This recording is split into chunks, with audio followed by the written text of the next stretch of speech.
Hello friends, आज हम इस वीडियो में बात करेंगे एक कहानी के माध्यम से। मैं आपको बताने वाला हूं कि आपकी असली कीमत क्या है।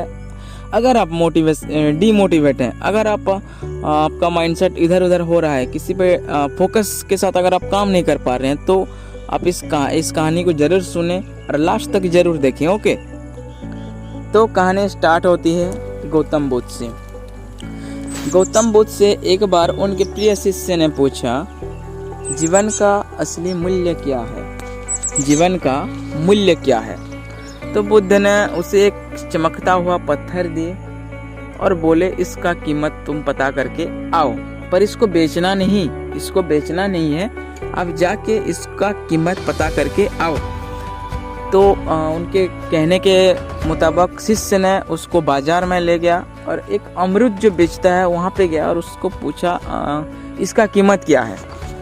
तो उस अमरूद बेचने वाला बोला कि आप मेरे से 12 अमरूद ले जाओ और मुझे दे सकते हो आप। तो उसने सिर्फ 12 अमरूद में उसको मांग लिया उस पत्थर को। तो उसको बेचना नहीं है। फिर वो गया एक आलू बेचने वाले के पास। तो वहाँ पे आलू जो बेच रहे थे जो व्यापारी, वहाँ पे पूछा इसका कीमत क्या है? तो उसने एक बोरा आलू ले जाओ और मुझे पत्थर दे दो। तो एक बोरा आलू में उसका कीमत मिला, एक बोरा आलू सिर्फ। तो उसने सोचा यहाँ पे तो अच्छा, मतलब अलग अलग कीमत बता रहे हैं, मैं एक अच्छी जगह पे जाता हूँ। तो वो गया थोड़ा घूम रहा। उसके बाद वो सुनार के पास गया, वो जहाँ पे सुनार रहता है वहाँ पे गया। सुनार ने देखा, उसको अच्छे से मोल किया और उसका जो प्राइस बताया 50 लाख रुपया बताया। तो शिष्य चमक उठे।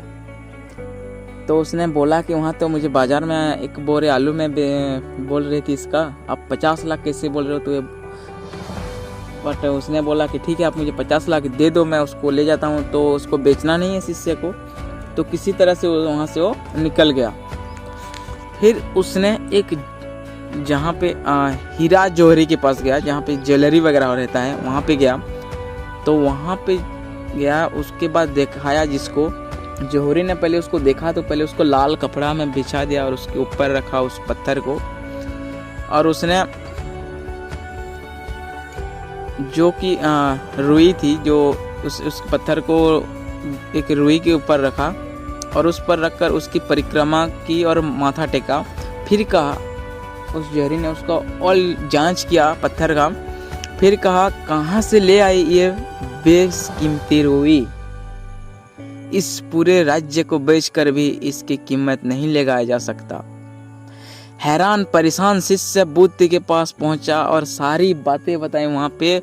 और वो तो पागल हो गया था शिष्य की, इतना पैसा लग, इसका कीमत इतना है।